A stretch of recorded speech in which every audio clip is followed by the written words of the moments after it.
Mga ka-Republic, si Ange Kouame sana ang magiging replacement import ng Ginebra kung naging mas malubha ang injury ni Justin Brownlee.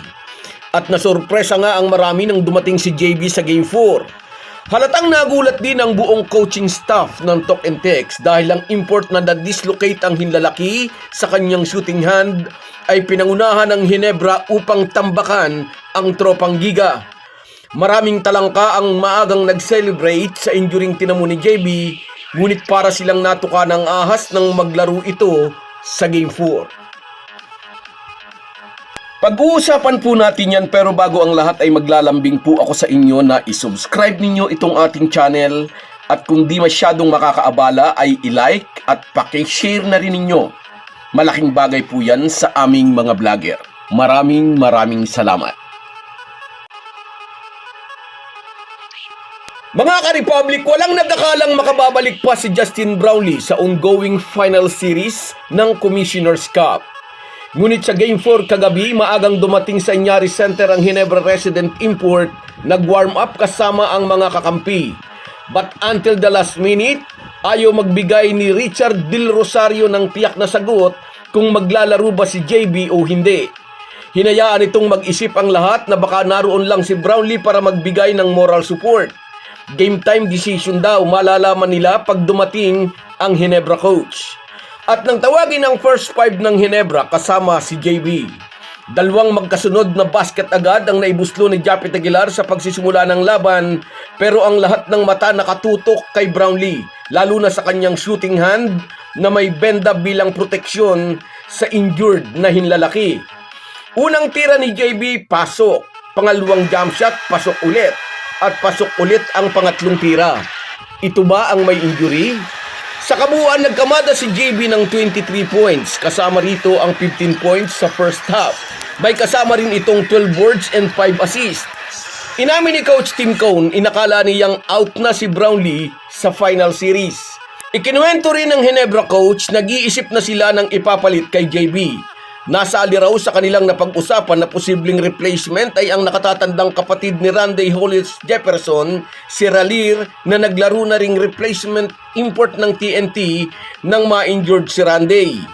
Ang isang problema, di nila alam kung ipapahiram ito sa kanila ng Talk and Text dahil hawak ng Talk and Text ang PBA rights kay Ralier. Ganun daw sila naging kadesperate nang madislocate ang kanang hinlalaki ni JB. Ang naging pinakamalapit na posibilidad na ipapalit sana nila kay Brownlee ay ang Gilas player na si Ange Kouame. Naglaro na ang 6'10" former UEAP MVP from Ateneo sa ilalim ni Tim Cone nang sungkitin ng Gilas ang gold medal sa Hangzhou Asian Games. Pinapunta nila si Ange Kouame sa team practice araw ng Huwebes, dumating ito. Ngunit sinabi raw sa kanila ni Justin Brownlee na kaya niyang maglaro matapos bendahan ang kanang kamay. At totoo sa kanyang sinabi, ipinakita niyang taglay niya ang NSD spirit ng isang Ginebra player. Although 20 years ang pagitan, ang tapang na ipinamalas ni Brownlee na maglaro kahit may injury ay halos katulad din ng determinasyong ipinakita ni the living legend Robert Jaworski noong buwan ng October 1985. Nasiko ni Jeff Moore ng Northern Consolidated si Jawo na kinailangan nitong dalhin sa ospital para tahiin ang malaking sugat sa upper lip. Sa pagkawala ni Jawo, tinambakan ng NCC team ng 15 points ang Ginebra, ngunit bumalik sa game si David J at pinangunahan ng Ginebra sa isang napakalaking comeback win. Back to the present, na-dislocate ang hinlalaki ng shooting hand ni Justin Brownlee na nasamantala ng TNT upang kunin ang panalo sa Game 3. Sa Game 4, may benda sa shooting hand na bumalik si JB at iginiya ang Ginebra sa tambak na panalo laban sa tropang Giga, 95-78. Tabla na ang series sa 2-all. Virtual best of 3 na ang natitirang tatlong laro.